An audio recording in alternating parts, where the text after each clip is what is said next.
In this video, we are going to be looking at AWS's DynamoDB, a fully managed NoSQL database.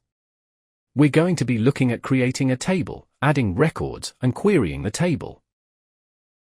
First, let's navigate to DynamoDB.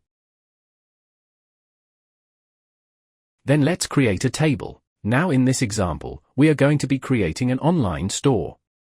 So let's go with store items for the table name, item ID for the partition key, and we'll go for rating for the sort key for now, and that will be a number. Let's go ahead and create the table. Now this will take a little while to create. Once it's created, go ahead and click on the table. Then we're going to go to Actions, Create Item, and for the item ID we'll just do 1, 2, 3, 4, 5, 6, 7, 8, and the rating will put 5.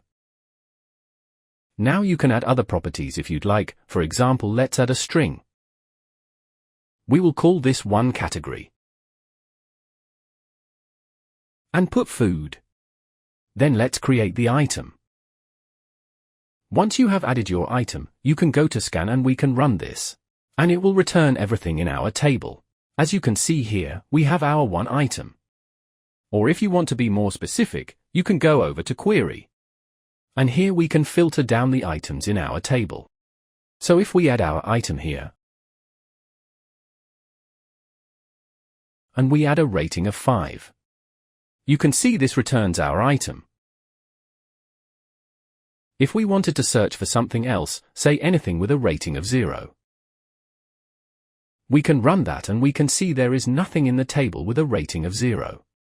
That is how you create a table, add records, and query that table.